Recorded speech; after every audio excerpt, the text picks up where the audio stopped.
안녕하세요 여러분, 성공합시다. 여러분 러브스토리 좋아하시나요? 러브스토리를 싫어하는 사람 없을 거예요.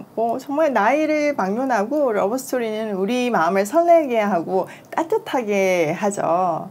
근데 진짜 최고의 러브스토리는요, 이 성경 안에 있어요. 그 러브스토리 한번 들어보실래요? 자, 17절. 그들이 예수를 맡음에 예수께서 자기 십자가를 지시고 해골 히브리 말로 골고다이라 하는 곳에 나가시니 그들이 거기서 예수를 십자가에 못 박을세.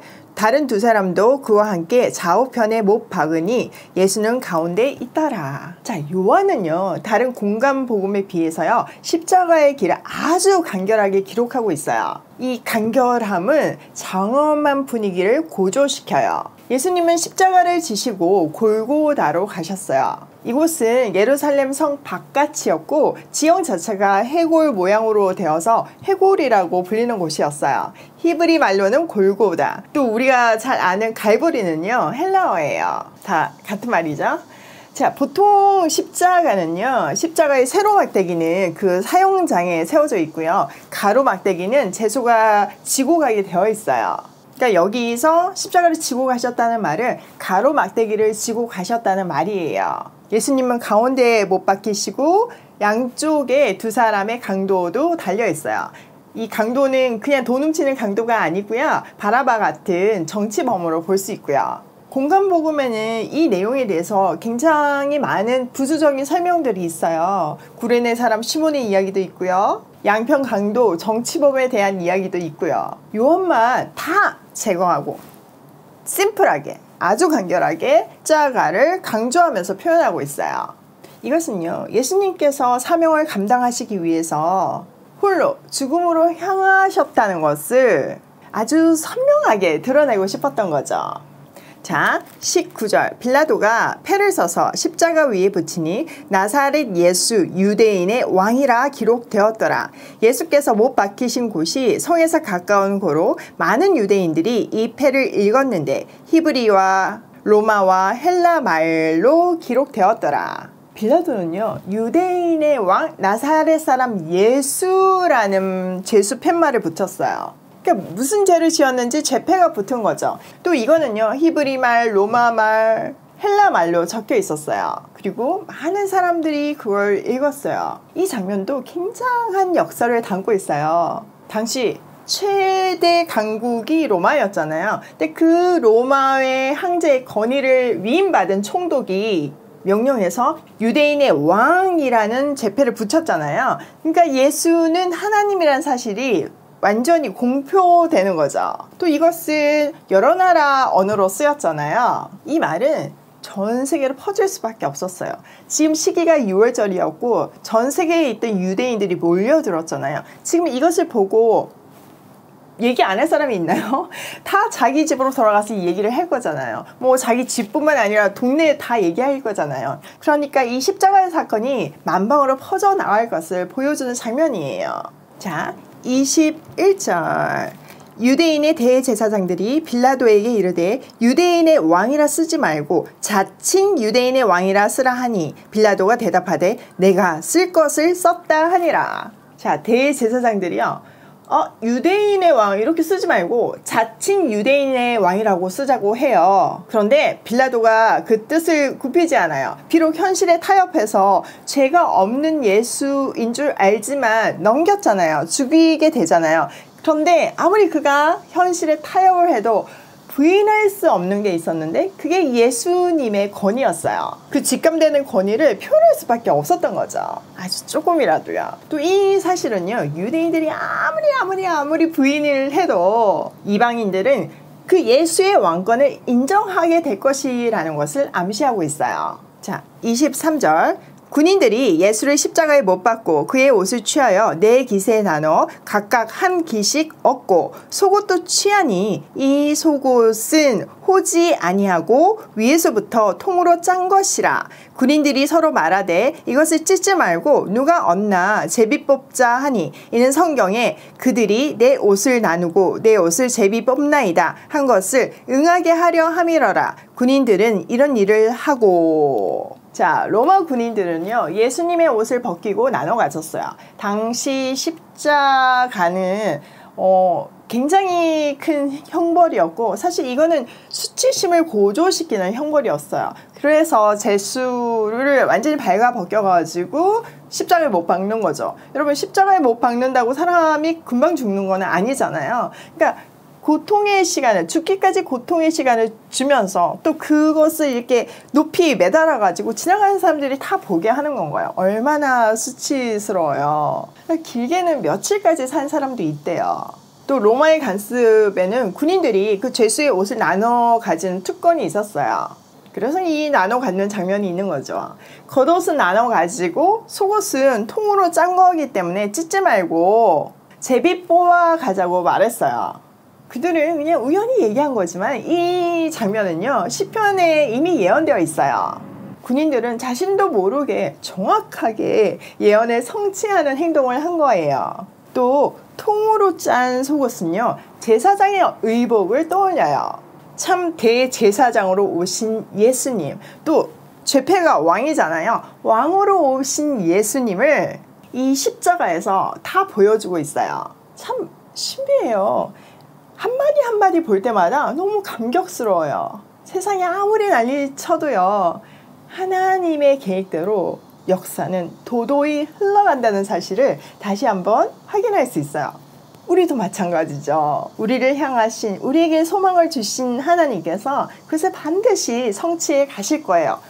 공격을 해도 그게 오히려 그 사명을 성취하는 데 쓰임받는다는 사실이 정말 생각하면 생각할수록 힘이 되고 감동이에요. 사실 제가 이렇게 유튜브에서 성경을 가르치게 된 것도 그런 어떤 오해와 핍박? 뭐 이런 것 때문에 시작이 된 거거든요. 떨어져 나오면서 시작이 된 거거든요. 그걸 생각하면 그것을 하나님의 뜻대로 해석할 수 있고 인내할 수 있는 지혜를 오늘도 구하게 되네요. 자, 25절. 예수의 십자가 곁에는 그의 어머니와 이모와 글로바의 아내 마리아와 막달라 마리아가 섰는지라. 예수께서 자기 어머니와 사랑하는 제자가 곁에 서 있는 것을 보시고 자기 어머니께 말씀하시되 여자여 보소서 아들이니이다 하시고 또 그 제자에게 이르되 보라 내 어머니라 하신대. 그때부터 그 제자가 자기 집에 모시니라. 십자가 옆에는 그의 측근들, 어머니이신 마리아와 이모 클로바의 아내 마리아와 막달라 마리아가 있었어요. 또 예수님이 사랑하는 제자도 있다고 기록되어 있죠. 이 사람은 요한이에요. 근데 예수님은요, 너무 특별하게 이 요한에게 자기 어머니 마리아를 맡겨요. 이것은요, 예수님의 십자가의 죽음을 통해서 새로운 가족 공동체가 탄생함을 보여주는 거예요. 육신의 어머니를 앞으로 교회 공동체의 지역이 될 제자와 묶어줌으로 새로운 가족이 탄생하는 거죠. 이것이 오늘날의 교회예요. 우리도 가족이죠. 자, 28절. 그의 예수께서 모든 일이 이미 이루어진 줄 아시고 성경을 응하게 하려 하사 이르시되 내가 목이 마르다 하시니 거기 신포도주가 가득히 담긴 그릇이 있는지라. 사람들이 신포도주를 적신 해면을 우슬초에 메어 예수의 입에 대니 예수께서 신포도주를 받으신 후에 이르시되 다 이루었다 하시고 머리를 숙이니 영원히 떠나가시니라. 예수님은요, 모든 일이 이루어졌음을 아셨어요. 아버지가 당신에게 맡기신 모든 일을 완성하신 거죠. 여기에 쓰인 텔레인이라는 동사는요, 완성하다, 끝냈다 라는 의미예요. 또 이 단어는요, 때로는 제의적 의미를 갖기도 해요. 요한은요, 이 단어를 통해서 요한복음 1장 1절에 태초와 연결시키고 있어요. 1장 1절과 19장 28절 사이에 말씀이 육신이 되어 오신 거죠. 이제 일이 완성되었으니 예수님의 죽음으로 시작된 안식일이 영원한 안식의 안식일이 되었어요. 또 예수님은요, 마지막 순간까지도 성경의 모든 말씀을 이루었어요. 그러니까 구약의 예언을 모두 성취하신 거죠. 그것 중에 하나가 목이 마르다라고 하세요. 그래서 사람들이 그 신포도주를 해면에 적셔가지고 우슬초에 깨어서 예수의 입에 갖다 대요. 이건 시편 22편의 성취죠. 그걸 받으시고 다 이루었다고 말씀하신 뒤에 숨을 거두셨어요. 이 예수님의 목마름에서요, 아버지께로 향하는 마음과 세상 구원을 향한 간절한 마음을 볼 수 있어요. 간절한 목마름이죠.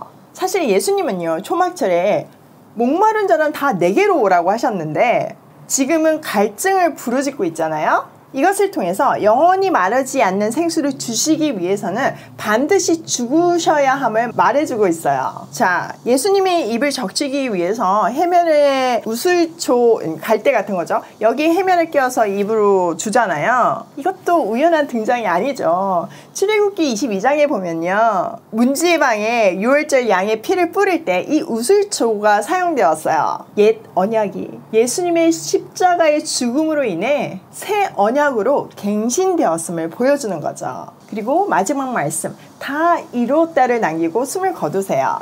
우리 죄를 모두 지시고 십자가에 대신 죽으심으로 인류 구원의 사명을 다 이루셨어요. 그래서 이제 우리 모두가 아버지께로 나아갈 수 있게 되었잖아요. 또 의인이라는 칭함을 받았고요. 우리는 본래 진노 아래서 영원히 죽을 수밖에 없는 존재였지만 어린 양의 피로 정결함을 받고 새 생명을 얻게 되었어요. 우리를 살리기 위해서 대신 죽기까지 하신 예수, 그 예수님의 사랑이 마지막 한마디 다 이루었다에 녹아 있어요. 다 이루었다. 내가 너희를 살리기 위해서 대신 죽었다. 내가 지금 죽음으로 너희를 살렸다.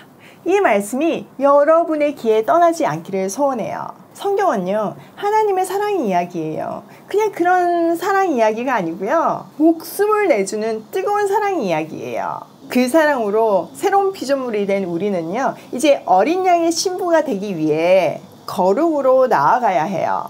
이 거룩은요, 행위적인 거룩만 얘기하는 것이 아니에요. 성경이 말하고 있는 더 근본적인 거룩은요, 온전한 하나됨이에요. 연합이에요. 세상하고는 완전히 분리되고 하나님과 온전히 연합하는 거예요. 결혼을 생각하면 좀 쉬워요. 여러분, 우리가 결혼하기 전에는 많은 가능성이 있어요. 그렇죠? 그렇지만 결혼을 결정하는 순간 우리는 모든 가능성에서 분리되어서 한 남자, 한 여자가 하나가 되는 거잖아요. 결혼 생활의 근본이자 거룩은요, 다른 사람에게 한눈 팔지 않는 거예요. 그래야 결혼이 지켜지는 거잖아요. 그게 진짜 근본 베이스잖아요. 나는 너밖에 몰라가 돼야 하는 거예요. 하나님하고도 마찬가지예요. 그래서 성경은 계속 질투하신 하나님을 얘기하고 있잖아요. 이 온전한 거룩, 어린 양의 신부가 되려면 한눈 파는 것을 그만해야 해요. 화려한 유혹적인 세상과 분리돼야 해요. 하나님은 우리가 아직 죄인 되었을 때 나는 너밖에 몰라, 너만 사랑할 거야를 예수님의 죽으심으로 확증하셨어요. 그 완성이 완성되려면요, 우리도 하나님밖에 몰라요, 하나님만 사랑해요가 돼야 되는 거예요. 성경은요, 사랑 스토리이고 또한 웨딩 스토리예요. 에덴에서 무너진 사랑이 계시록의 어린 양의 혼인잔치에서 회복되고 완성되어요. 그래서 예수님의 첫 번째 표적이 가나 혼인잔치잖아요. 기쁨이 충만해야 하는 혼인잔치에 지금 포도주가 끊김으로 기쁨이 사라졌어요. 그때 그 기쁨을 회복시켜 주시고 돌려주시잖아요. 그것이 예수님이 이 땅에 오신 이유예요. 정결한 그리스도의 신부로 제발 한눈 팔지 않는 우리가 되기로 해요. 우리의 마지막 순간에 예수님처럼 다 이루었다, 하나님 주신 사명 다 완성했다 라고 고백할 수 있는 복된 인생 살기로 해요. 그러기 위해서 오늘 하루도 하나님의 뜻을 다 이루길 소망하며 고고싱 해요.